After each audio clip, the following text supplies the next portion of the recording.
Hi, welcome to this lesson on number patterns, finite geometric series. In this lesson, we're going to look at the first formula of a finite geometric series.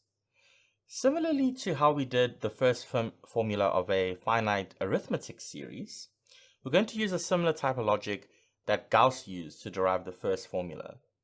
So essentially, in the arithmetic sense, what Gauss did, if we recall, is that he wrote the terms backwards and forwards. So it was a plus d, a plus 2d, all the way up to the very last term, a plus n minus 1 times d. So what Gauss did, the genius move, was just to write that same sequence, that same series rather, backwards. So a plus n minus 1 times d, plus the term before that, a plus n minus 2 times d, all the way up to the last two terms, in this case, a plus d plus a. So what Gauss did is that he just added both sides. So you got 2 times that sum. And we saw that there was a matching of pairs here that eventually gave us n amounts of 2a plus n minus 1 times d.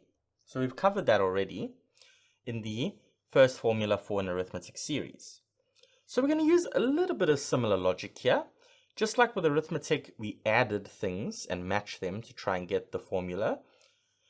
With a geometric series, we're going to do what the geometric sequence has been doing this whole time. And that is to get the next term, we've been doing multiplication. So we're going to try a trick with multiplication. So let us write out the first finite series here. So Sn, which means the sum of the first n terms in the geometric sequence, is the first term plus the second term, plus the third term, plus the fourth term, all the way up to the n minus 1th term and the nth term. So that's adding up all the terms of a geometric sequence up to the nth term. So what we're going to do is now we're just going to take that exact equation, equation 1, and multiply it by r. So equation 2 is essentially just r times equation 1. So if we do that, let's see what happens.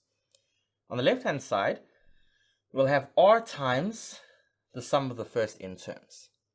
Then we're going to have the first term here, which is a times r, which is ar.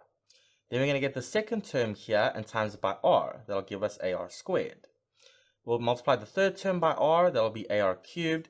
And can you see how I've just basically shifted the equation 1 over to the right and decided to match the pairs of terms that are the same in each sequence. When you get up to the last term and you multiply this by r, what's going to happen is you have r to the power 1 times r to the power n minus 1. So exponential law says when you add those exponents, it's going to be n minus 1 plus 1, which is just n. So you're left off with a times r to the power n. Okay, and that is the final term in that equation 2. Now, what we're going to do is subtract equation 2 from equation 1. So let's see what happens.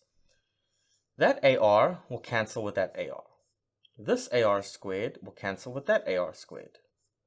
That ar cubed will cancel with that ar cubed, and so on all the way up to ar to the n minus 2's will cancel, ar to the n minus 1's will cancel, and what we left over is, in equation 2, we have this a times r to the power n term, minus, from equation 1, this a term here.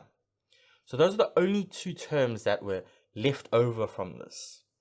A little fun fact here, as a side note, because you don't often hear this in mathematics, but this type of logic where we've sort of grouped out the terms to match and then start cancelling them is what we sort of call a telescoping sum. Because the sum is sort of like a telescope where it can like open and close quite far out. So basically the open telescope is all these terms, and if you close the telescope, you're just left with a and 8 times r to the n. So that's just a little fun side note. So what do we have? On the left-hand side, we have r times Sn minus Sn. And on the right-hand side, we have a times r to the power n minus a. Now I can group some common factors out here. Sn is common to both. So if I pull that out, I'm left with r minus 1. On the right-hand side, I can pull out a as a common factor, and I'm left with r to the power n minus 1. So remember the goal, keep your eye on the prize. It was to get a single formula for the sum of the first n terms. Well, if I divide both sides by r minus 1, I get this exact formula here. S sub n is equal to, on the right-hand side, a times r to the power n minus 1, all over r minus 1, where n is the natural number here. Note, this formula is best used when r is greater than 1. Why do we say that?